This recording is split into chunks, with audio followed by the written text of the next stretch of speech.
Imagine being so cracked at the game that literal gods want to scout you. High Venerable is out here playing 4D chess just to keep our boy Xuefan from getting poached by the Exalted, hoping these high-level players do not make life difficult for his sect. This old man is a straight-up menace, admitting he is relieved that the big bosses might actually fall for his political traps. He is basically crossing his fingers that they do not realize they are being played by a local sect leader. The strategy is simple but toxic. He promoted Xuefan to sect leader just to tie his hands. He knows the Western lands leaders are too obsessed with their own reputation to forcefully steal a sitting boss from another sect.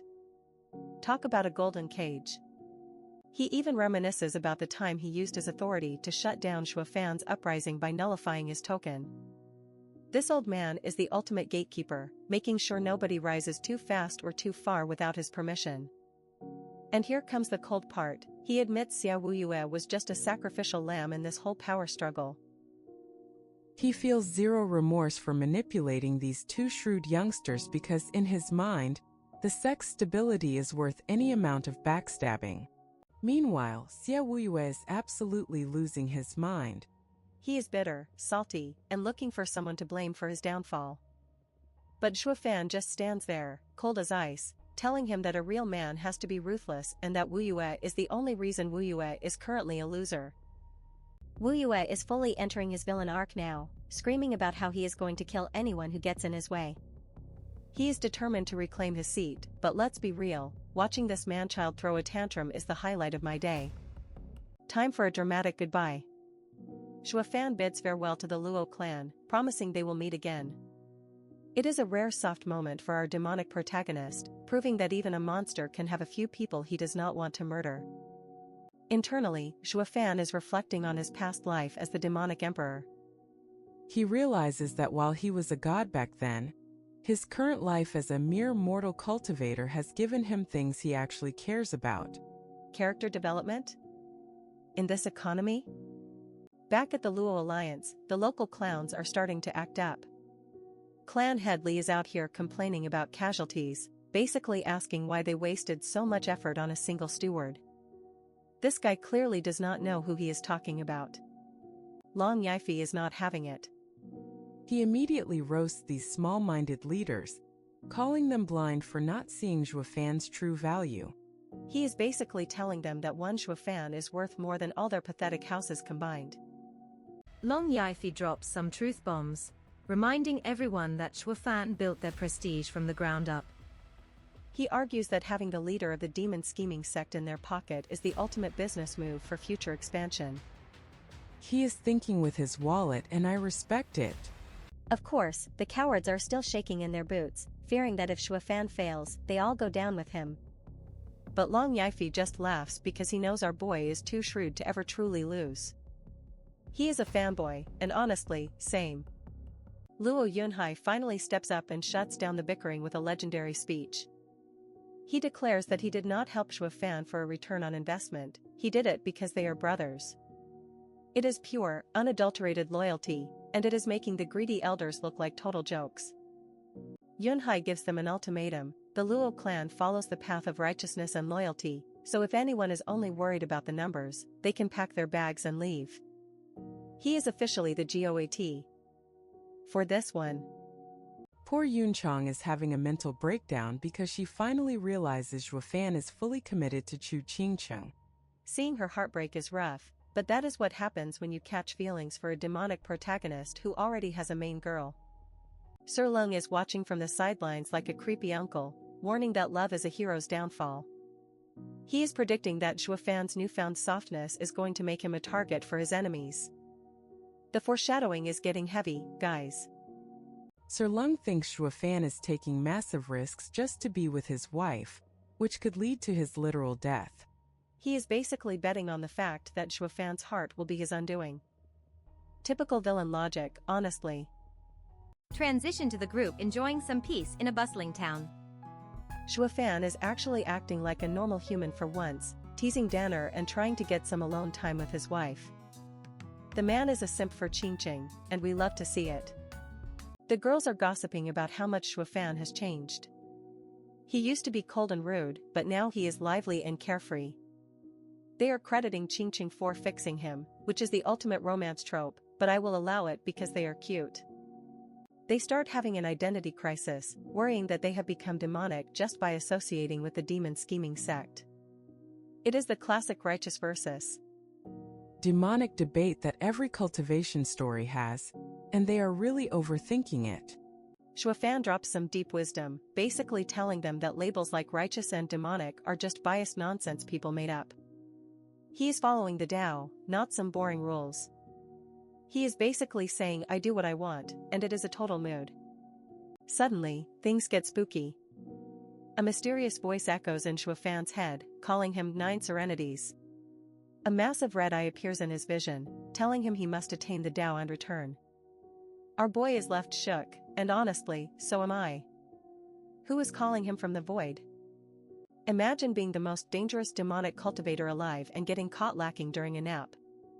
Our boy Shuofan wakes up looking like he just saw his bank account balance after a night out, realizing he has been unconscious for an hour.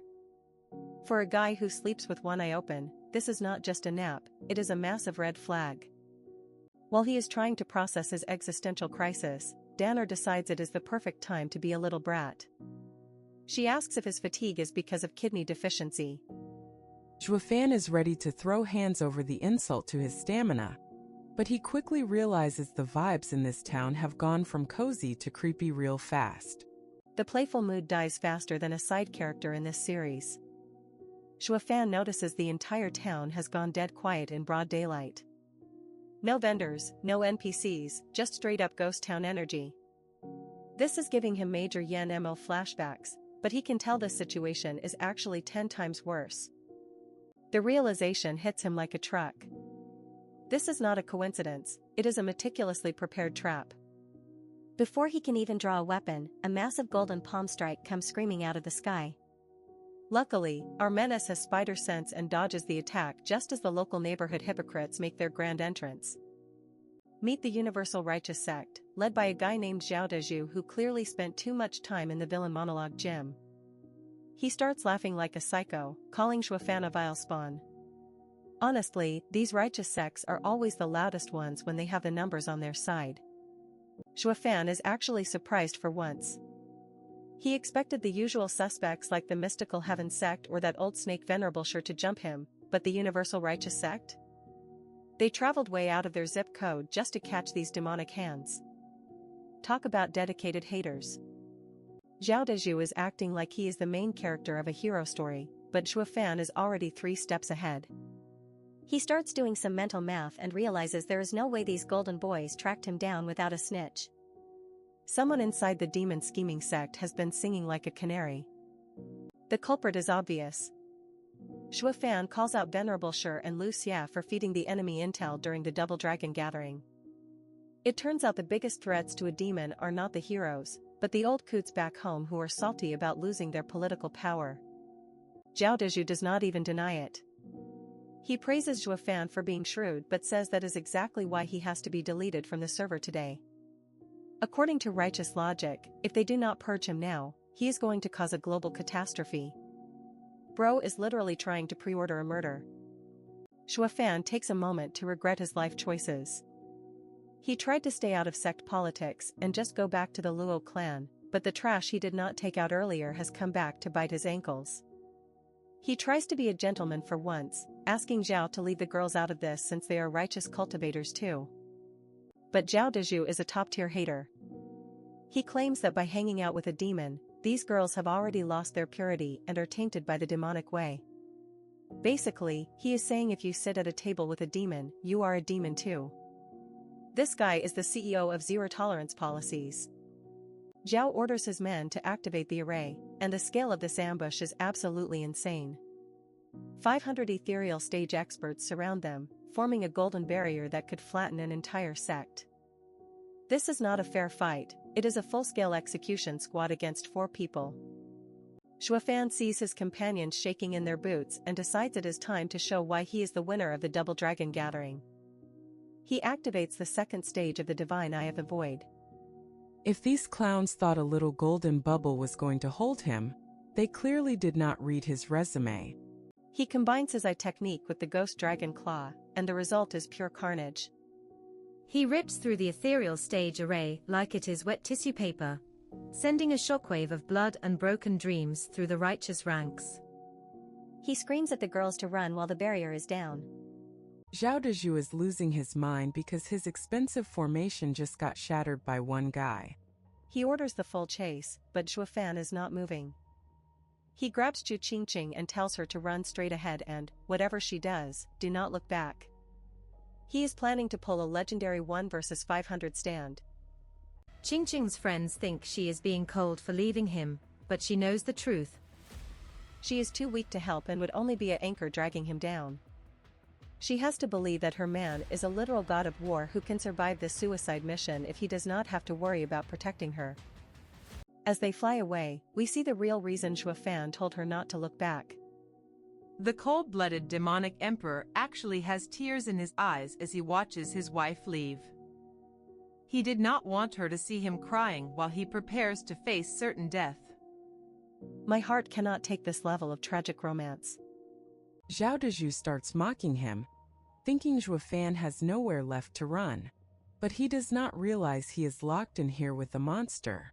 Shuofan smiles that wicked grin and decides that since escape is off the table, he is just going to turn this town into a righteous graveyard. When a detachment of experts tries to bypass him to chase the girls, Shuofan goes full demon mode. He launches a ruthless interception, basically telling the army that if they want to touch his wife, they have to go through his ghost dragon claw first. It is one man against an entire sect, and the hype is off the charts. Qingqing keeps flying, her heart breaking with every mile, but she refuses to look back just like he asked. She is betting everything on his survival. Meanwhile, back at the town, the air is thick with killing intent. Shuofan is standing his ground, ready to fight to the bitter end against 500 experts. Zhao Dezhu screams for the attack, and the sky turns golden with power. But Shuofan just stands there, a lone silhouette against a sea of enemies. He is the demonic thorn in their side that refuses to be plucked. The real battle starts now, and it is going to be legendary. Shuofan's internal monologue reveals his sheer determination. He regrets the politics, but he does not regret the fight. Every move he makes now is to buy seconds for Qingqing's escape.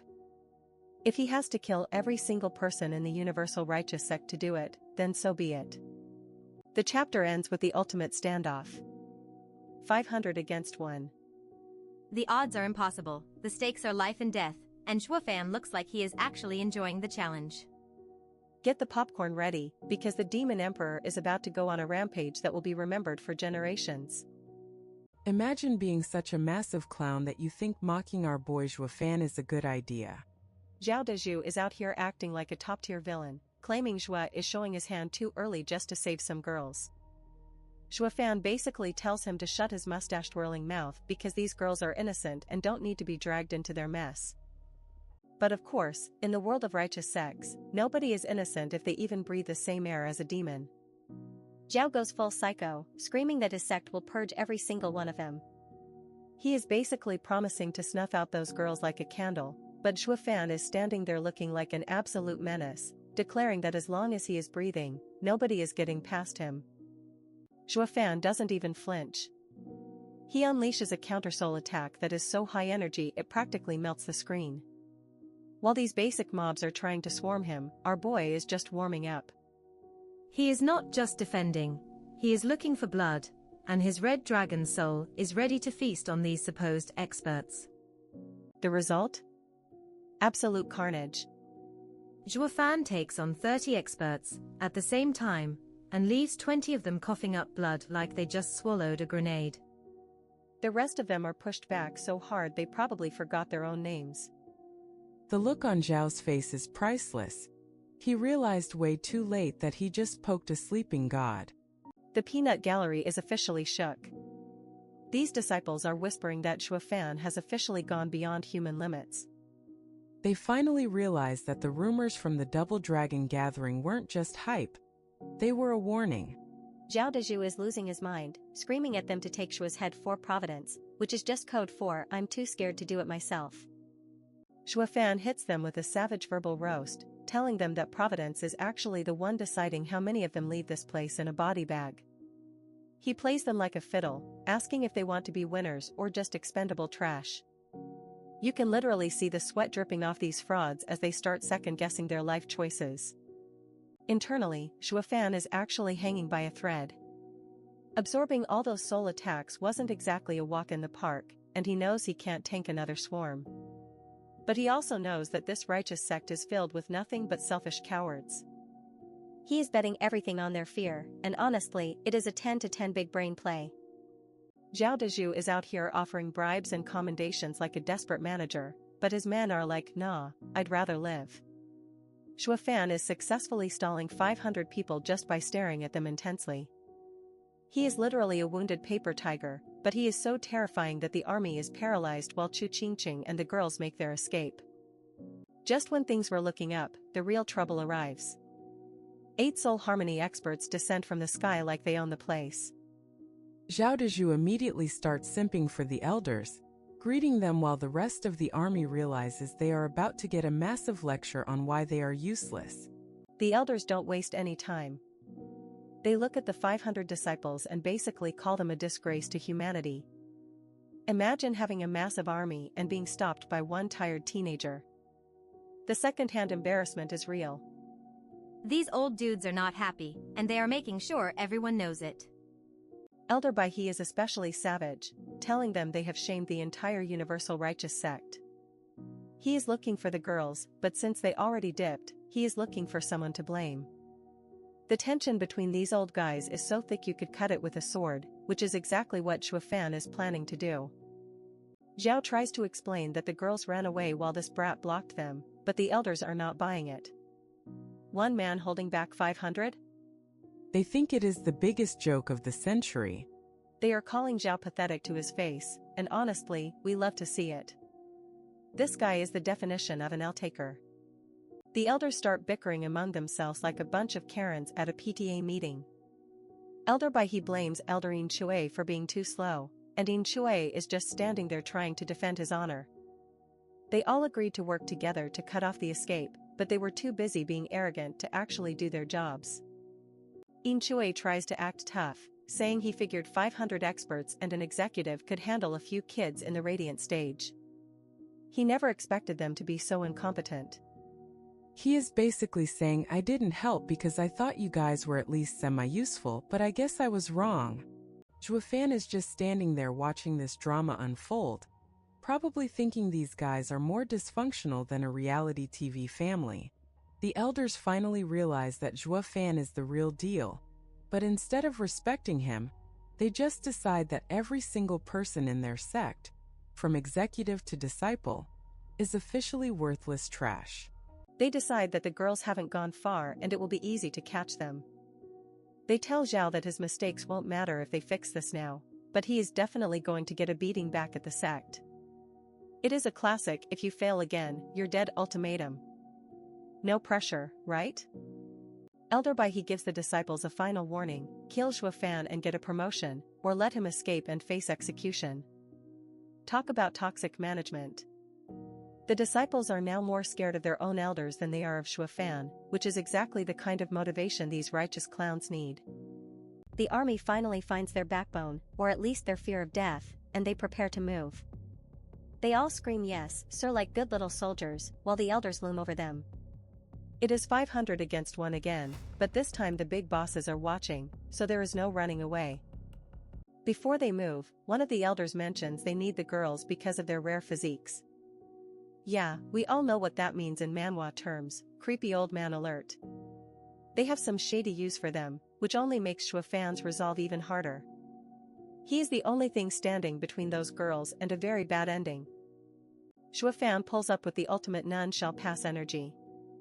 He looks like a straight-up demon king now. Zhao Dezhu starts laughing again, asking if Shua even knows the difference between the soul harmony stage and the ethereal stage. He thinks he is teaching a lesson, but he is about to become the example. The elders try to act high and mighty, saying they don't want to waste time on a pup like him because they have a status to maintain. Shuofan basically tells them that if they are too scared to attack, they should just sit there and watch. The disrespect is legendary. Elder Yin Shui finally snaps and decides to end this evil spawn himself. Yin Shui powers up, and the sky starts cracking with lightning. He reveals his tool soul, the heaven-smashing hammer. This guy is flexing so hard his clothes are probably crying for mercy. He is bragging that his soul is the ultimate weapon and that Shuofan is about to get turned into literal dust. This buff old man claims that after achieving harmony, his body is like a diamond and his punches can crush mountains. He is basically a human wrecking ball. He looks at Shuofan's dragon soul and laughs, thinking his hammer is going to shatter it like glass. The ego on this man is bigger than his actual hammer. Shuofan suddenly retracts his soul defense, and the elder thinks he has already won. He screams die, and launches a massive, glowing golden punch that looks like it could end the series right then and there. He thinks Shuofan has given up, but our boy is actually just setting the trap. Zhao Dezhu is in the background cheering like a fanboy, thinking Shuofan is finally going to get what he deserves. The elders are looking down at him like he is a bug under their boot. They really think picking on the weak is beneath them, but they are about to find out who the real weakling is. Shuofan drops a cold line, asking if they really thought he lowered his defense just to block. In a split second, a red line appears right through the elder's face. No flashy explosion, no long-winded speech, just a clean, precise, and absolutely lethal strike. The diamond body didn't mean a thing. The look of pure terror on the elder's face as he realizes he is already dead is peak cinema. Shuofan used their own momentum against them to slice him more precisely. The army is frozen in shock. They just watched a soul harmony expert get one-shot by a kid they were calling a brat 5 seconds ago. Zhao Dezhu's jaw is on the floor, and the other elders are staring in disbelief. How can a soul harmony expert die just like that? It defies all their logic. Shuofan just stands there, cold as ice, reiterating his promise. As long as he is standing there, not a single person is taking a step beyond him. He draws his demonic sword, and the aura he is putting off is so oppressive it feels like the world is ending. The chapter ends with the ultimate standoff, one man against a terrified army and the remaining elders. If you thought the previous fight was intense, you aren't ready for what happens when Shuofan actually stops holding back. Imagine being a top-tier soul harmony expert and getting packed up by a kid who is barely at the radiant stage. These universal righteous sect frauds are literally losing their minds because our boy is out here rewriting the laws of physics with that edgy red sword of his. Shuofan is feeling the heat though, and I do not mean the cool kind. The backlash is hitting him like a freight train, but he is in full simp mode today. He is ready to throw his entire life away just to buy a few more minutes for his girl Qing Qing. Talk about a ride or die. These old geezers realize their dignity is in the trash, so they decide to stop playing fair.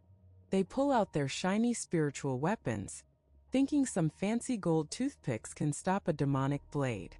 Honestly, the audacity of these NPCs is actually hilarious. They launch a full-on light show at him, but Shuofan just hits them with the biggest no-you in history. Using the first stage of his divine Eye of the Void, he literally glitches out of reality. 1 second he is there, and the next, he is a ghost in the wind. While they are busy hitting nothing but air, our savage protagonist reappears right behind Elder Qing Tian like a jump scare from a budget horror movie. His eyes are glowing red, and you just know someone is about to have a very bad day. This is where it gets disrespectful. Shuofan does not even use his sword, he uses his bare hands to shatter a 9th grade spiritual weapon like it is made of cheap glass. The look on the elder's face? Priceless. He just realized he brought a toothpick to a nuke fight.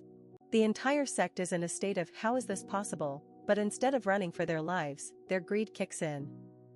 They start blaming their scouts for not mentioning this godly weapon. They are already daydreaming about stealing it, as if they could actually handle that much Black Air Force energy. Shuofan is coughing up blood, but he is still moving like a demon. He knows he cannot take them all in a direct physical brawl, so he starts playing a high-stakes game of Break the Toy. If you do not have a weapon, you are just an old man in a bathrobe, right? He activates the Divine Eye again, shifting through the battlefield like he has got a lag switch. The elders are screaming at him to fight like a man, which is basically code for, please stand still so we can kill you because we are too slow to catch you. Elder Baihe finally stops watching from the sidelines and decides to turn this into a pincer attack. They think they are geniuses for attacking from both sides, but they clearly forgot who they are dealing with. Shuofan just smirks because he loves a good challenge. They think his right hand is his only trick, but the joke is on them. As they close in with their soul-backed fists, Shuofan pulls another disappearing act. It is honestly embarrassing how many times they fall for the same move. Boom. Another spiritual weapon goes to the scrapyard. Shuofan is out here destroying heirlooms like it is his hobby. These masters are now weaponless and terrified because they finally realize this brat is picking them off one by one like a professional slasher. The elders decide to go full coward mode. They tell Zhao Dezhu to take 100 men and hunt down the girls while they distract Shuofan. Imagine being a righteous sect and your best strategy is threatening innocent women because one teenager is beating your entire army. Shuofan is not having it. He unleashes his dragon soul, and the sky literally turns red. The enemies start mocking him, thinking he is desperate because he is exposing his weakness to stop them. They really think they have him in a corner now. One elder gets a massive ego boost and threatens to crush the dragon soul with a single punch. He gives Shuofan a choice: save your own skin or let us kidnap your girls. It is a classic villain monologue that is about to age like milk. The elder lunges in for the kill, and for a second, it looks like it is over. But Shuofan just gives him this terrifying grin and reveals his trump card, the heaven-devouring demonic dragon king. This is not just a soul, it is a literal black hole for spiritual energy.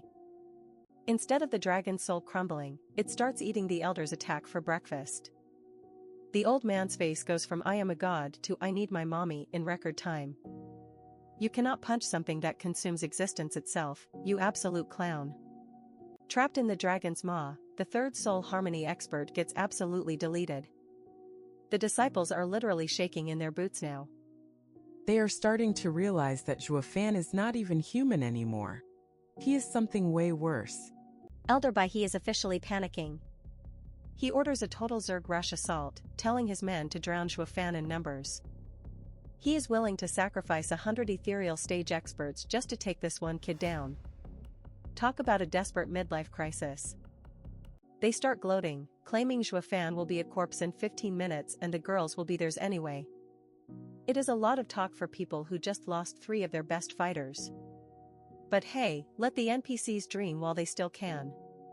The swarm closes in, weapons and soul attacks flying from every direction. It looks like the end of the road, but Shuofan just chuckles. He tells them he plans on living a lot longer than 15 minutes, and he is not even done showing off his collection yet. As the enemies reach him, the air gets cold and the pressure becomes unbearable. Our boy has more than one flavor of dragon, and he is about to serve the second course. If the black dragon was scary, they are really not going to like what comes next. Behold the vaulting dragon king. A massive blue dragon soul erupts, and the look of pure terror on the elders' faces is the perfect ending. Shuofan is not just defending, he is about to turn this entire righteous sect into a graveyard. You know you have reached peak main character energy when your enemies are literally staring at your flames and calling them weak just seconds before they get toasted. These clowns from the Universal Righteous Sect actually think Shuofan is running out of juice, mocking his purple dragon variant like it is some budget ambush skill with zero defense. One of the elders thinks he is a tactical genius, analyzing Shuofan like he is reading a textbook. He is convinced that if our boy tries to go head-on, the backlash from destroying their spiritual weapons will turn his insides into a smoothie. Little does he know, he is just narrating his own funeral.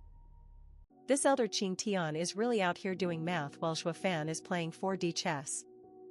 He is waiting for a shift so he can snipe Shuofan's soul, thinking the kid is too broken to even swing a sword anymore. Imagine being this confident while standing in front of a literal demonic dragon. The elder decides to go for the kill, aiming to crush the dragon's soul with his bare fist because apparently, arrogance is a hell of a drug. He is taunting Shuofan, claiming that even if the dragon disperses, the leftover power is enough to pack him up. It is honestly cute how much they underestimate a guy who literally eats experts for breakfast. Plot twist alert. The group suddenly realizes their spiritual weapons are perfectly fine, which makes zero sense to their tiny brains. Shuofan just stands there with that iconic smirk, ready to explain why being a cautious coward is actually their biggest weakness. Shuofan literally roasts their entire existence, telling them that even the most careful person becomes a total clown the moment they think they have won. He reveals that the whole previous exchange was just an illusion, and honestly, the look of pure terror on their faces is worth more than any spirit stone. The illusion shatters like their dignity, and suddenly there are two Shuofans on the field. Before Elder Qing Tian can even process that he has been played, Shuofan launches a fatal surprise attack that sends the Elder straight to the afterlife. One down, a few hundred more to go. Absolute panic mode has officially entered the chat. The Universal Righteous Sect members are scrambling like ants because they realize strategy is useless against a literal monster. They are screaming for an all-out attack, ordering every single person to throw hands regardless of the cost. Shuofan's vision is starting to go blurry and the world is turning dark, but his willpower is still at 100%. He is fighting through the kind of pain that would make a normal cultivator's soul leave their body, all because he needs to buy just a little more time for his girl Chu Qingqing to escape. We shift to the aftermath, and it looks like a literal horror movie scene. The survivors are staring at Shuofan in total disbelief because his body is completely trashed and his organs are basically pulp, yet he is still standing there like a final boss that refuses to depawn. The body count is finally in, and it is absolutely legendary. Shuofan has single-handedly deleted 400 ethereal stage experts and 5 soul harmony elders. These guys are now terrified of his zombie-like resilience, wondering if he is even human at this point. The remaining 3 elders are paralyzed with fear, admitting that this kid is way too tough for someone only in the radiant stage. They are too scared to touch his soul again, fearing that if he has one last trump card, it will be an instant game over for all of them. Enter Zhao Dezhu, who is officially having a mental breakdown. He is screaming at Shuofan, demanding to know why he won't just die already. He realizes that losing this many high-level elders means his career and his future are basically in the trash can, and he is losing his mind over it. This simp is raging that Shuofan ruined his life just to stall them for one day. But then, a junior disciple drops the ultimate truth bomb with a shaky voice, correcting him that they haven't been fighting for one day. It has actually been 3 whole days of non-stop slaughter. When Shuofan hears it has been 3 days, he lets out a ghostly laugh that would give anyone nightmares. He is satisfied because with a 3-day head start, these losers will never be able to catch up to Chu Qingqing. His mission is officially accomplished. Then comes the most chilling reveal of the entire series. Shuofan's soul finally starts to dissipate, leaving behind nothing but an empty shell. The enemy finally understands the terrifying truth. Shuofan actually died a long time ago. The elders are left standing there looking like absolute idiots, realizing they were being held back by a corpse for days. Shuofan's soul is gone, but the legend of the man who slaughtered hundreds while technically dead is going to haunt the Universal Righteous Sect forever. Zhao Dezhu is left crying in the dirt, his future ruined and his ego crushed into dust. He wanted to be the hero, but he ended up being the punchline of a joke told by a dead man. Shuofan really won the war even after losing his life. The scene is quiet now. Just the wind blowing through the trees and the smell of blood everywhere. This wasn't a battle, it was a statement. Shuofan proved that love and duty can literally override the laws of life and death. The red dragon fades into the sky, marking the end of an era. Shuofan is gone, but the path he cleared for Qingqing is wide open. He gave everything, and in the end, he got exactly what he wanted, her safety. These elders will have to go back and explain how a single kid wiped out their elite forces. Good luck with that, because no one is going to believe that a dead man kept them at bay for 72 hours. The weight of the loss starts to sink in for the sect. They didn't just lose men, they lost their reputation. Shuofan's final act was a middle finger to the entire righteous world, and it was glorious. Standing over the ruined body, the enemies can't help but feel a twisted sense of respect. They were fighting a ghost, a legend, and a monster all wrapped into one. Zhao Deju's screams are the only thing left in the valley. He's realized that he's the one who's truly dead inside, while Zhua Fan's spirit will live on through the people he saved. The tally of the dead is a grim reminder of what happens when you corner a beast with nothing left to lose. 400 experts, 5 elders, and 1 broken future for a simp. 3 days. 3 days of hell for the sect, and 3 days of hope for Qingqing. Shuafan's soul can finally rest, knowing he kept his promise to the very end. The red dragon's soul might have scattered, but the fire it lit in the hearts of his enemies will burn for a long time.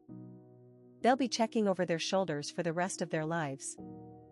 Even in death, Shuafan's face holds a traces of that arrogant smirk. He knew he won the moment they stopped to fight him. He traded his life for her freedom, and he'd do it again in a heartbeat. It is over. The demonic steward has left the building, but the world will never be the same. Rest in peace, you absolute legend, you finally bought enough time. Look at this absolute unit. Shuafan is literally standing there with 108 fatal wounds like it is just another Tuesday. Yi Lin is losing his mind because his rival has basically been a walking corpse for 3 days. Yet his willpower is so cracked he refused to actually die. Even for a demonic cultivator, this is some main character energy right here. Yi Lin realizes that controlling a shattered body and a broken soul just to drag out one last breath makes Shuafan an unheard of monster. Honestly, the level of spite keeping him upright is legendary. And of course, here come the local clowns from the Universal Righteous Sect. They are so confused seeing the golden boy of the righteous path, Yi Lin, hanging out with a demonic whelp. These guys really think they are the main characters of justice while looking like total fodder. The audacity of these NPCs is peak comedy. They start questioning why the runner-up of the Double Dragon Gathering is protecting a vile demon. They are literally shaking, because they know if Shuafan wakes up, it is game over for their entire bloodline. These righteous sect members decide to try some low-tier manipulation. They tell Yi Lin that Shuafan is a calamity and needs to be purged for the sake of the world. They are basically begging Yi Lin to let them kill a man who cannot even move. Talk about a red flag. Yi Lin is not having any of it and shouts bullshit right in their faces. He declares that as a sacred beast inheritor, he is way too elite to lower himself to their filthy, cowardly schemes. A win is a win, and a loss is a loss. He is not about that snake life. He officially labels these guys as despicable dirtbags from the mortal domain. To Yi Lin, talking to them is like talking to a brick wall. He decides it is time to stop talking and start roasting, and I mean that literally. Yi Lin unleashes a devastating attack, basically telling these fools that the dead do not need to know the name of the beast that ended them. He creates a massive wall of fire that makes these righteous guys look like burnt toast in seconds. Savage. As the enemies are incinerated, Yi Lin looks back at what is left of Shuafan. He realizes that in this entire world, this demonic monster might be the only person truly like him. It is a total game recognizes game moment between two inheritors. Meanwhile, miles away, Chu Qingqing and her crew finally stop to catch their breath. It has been 3 days of non-stop running, and Qingqing is absolutely drained. She is weak with grief, but she refuses to stop because she knows Shuafan sacrificed his life for them. They arrive near the Double Dragon Manor only to see a massive inferno lighting up the horizon. It is exactly where Shuafan stayed behind to play hero. Qingqing sees the flames and her heart just drops through the floor. The scale of the destruction is insane. It looks like the end of the world back there. The girls realize that the place where Brothers was stopped is now just a sea of fire. The mood goes from we escaped to total depression real quick. Qingqing loses it and starts screaming Shuafan's name, trying to run straight into the raging fire. She has gone full desperate mode, but senior sister Ruohua has to physically restrain her. Ruohua knows that going in there is just a fancy way to commit suicide. It is heartbreaking to see. Qingqing is usually so dignified and elegant, but seeing her act this wild shows just how deep her feelings for our demonic boy go. Ruohua insists they have to reach the manor because there is zero hope for survival in that fire. They have to leave him behind. The group heads toward the Double Dragon Manor, praying for a miracle but expecting the worst. Under that kind of devastating destruction, even a monster like Shuofan should be nothing but ash. Back at the Luo clan, things get spooky. Shuang suddenly screams so loud she scares the entire neighborhood. She has just had a vision, and it is not a pretty one. Everyone is rushing in, wondering if she has finally lost her mind. She is trembling and crying, announcing to everyone that Shuofan is dead. She saw him falling in a pool of blood, consumed by golden flames. Since she is the Holy Maiden, her spoilers are usually 100% accurate, which sends the clan into a panic. Clan head Luo Yunhai takes this seriously because he knows her premonitions are no joke. He immediately orders a spy to be sent to the demon scheming sect to sniff out the truth.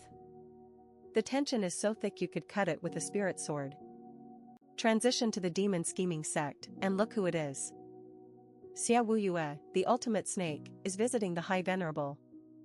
He is acting all respectful and fake, claiming he just wanted to pay his regards after stepping down. We see you, you little simp. The High Venerable is not an idiot, he knows Wuyue does not do anything without a selfish reason. Wuyue drops the act faster than a hot potato and asks for his sect leader job back. He claims the sect will become a mess with Shuofan gone for decades. Wuyue is basically begging for another chance, but the High Venerable shuts him down instantly. He says he will handle everything himself while Shuofan is away. Wuyue's face when he realizes he is being replaced by his own master is absolute gold. Wuyue literally promises that he will manipulate everyone so that when Shuofan returns, no one will follow him.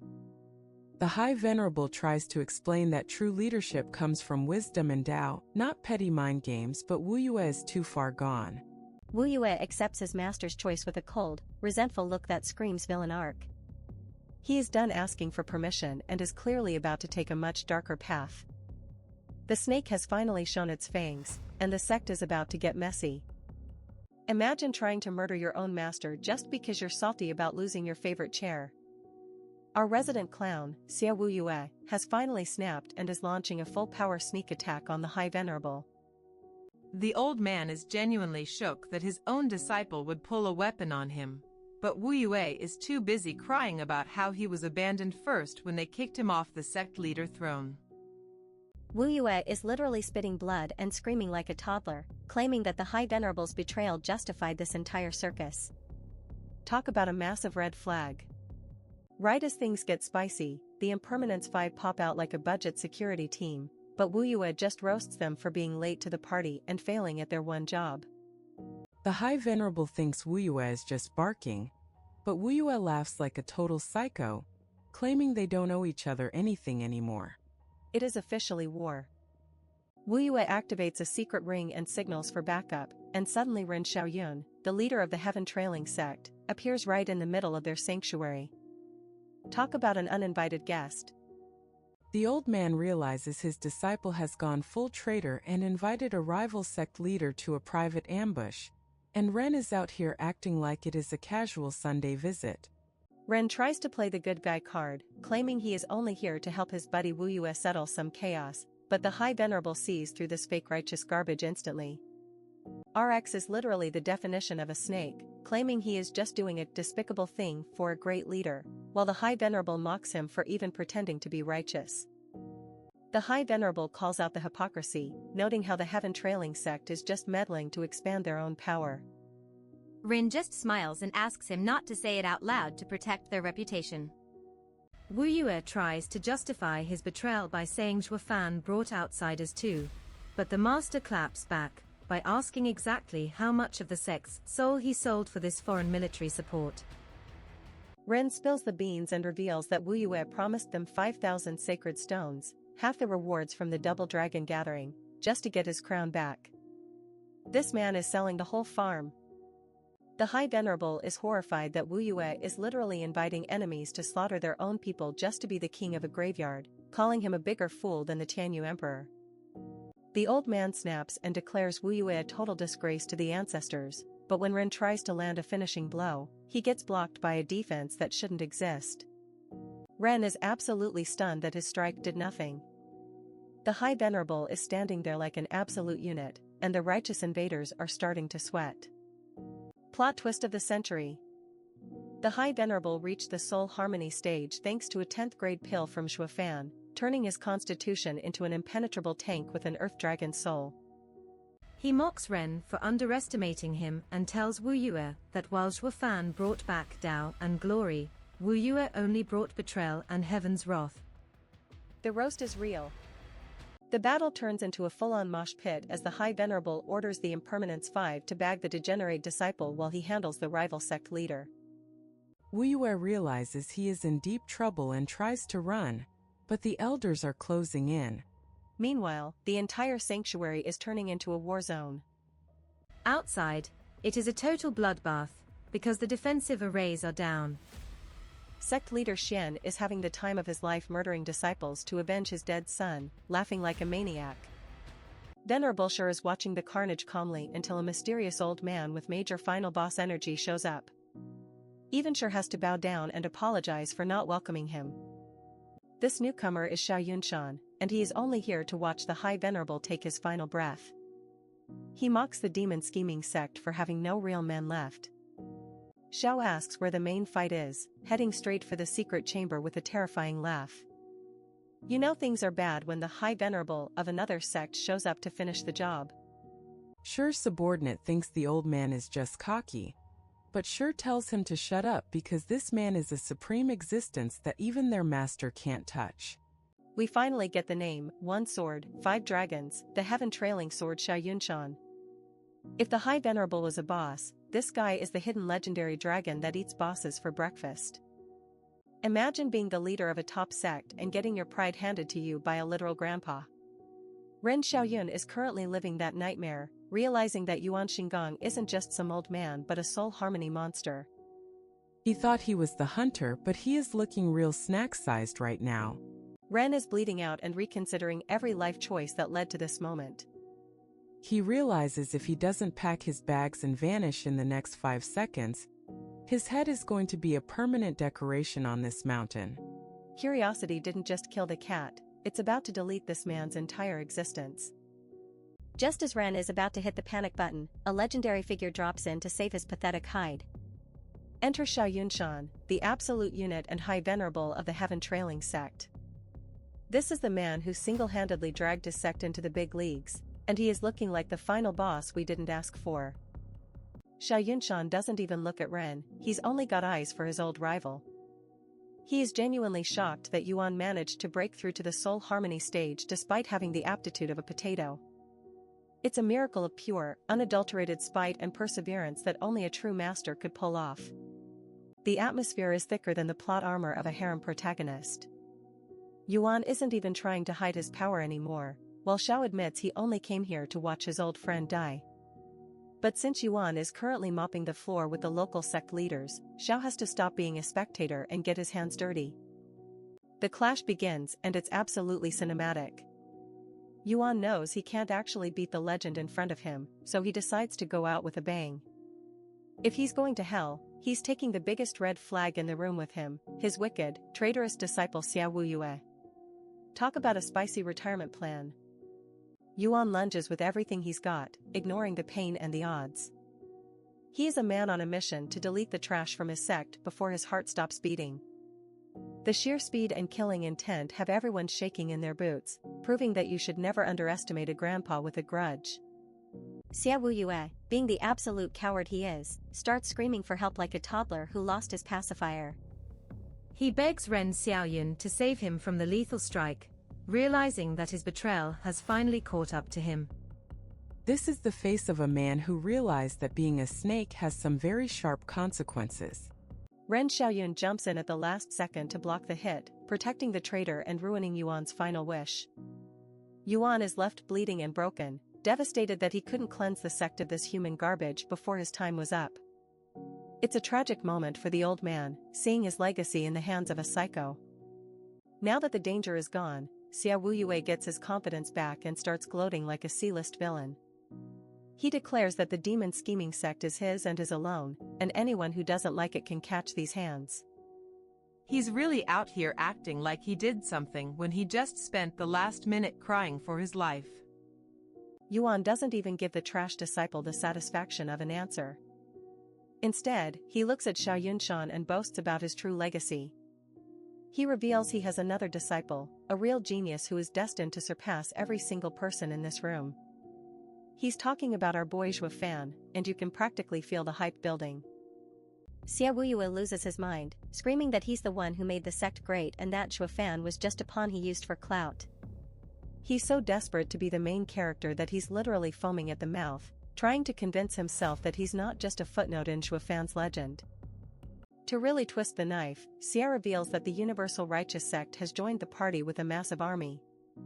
He claims Zhuo Fan is probably already a corpse and that Yuan's final hope is nothing but a dream. It's a low blow, even for a traitor, trying to take away an old man's peace in his final moments. Xiao Yunshan looks at his dying rival with a mix of pity and respect. At first, he thinks Yuan is leaving this world with nothing but regrets, but as he looks closer, he realizes the truth. Yuan didn't lose, he just finished his part of the story, leaving the rest to a monster even Xiao might be afraid of.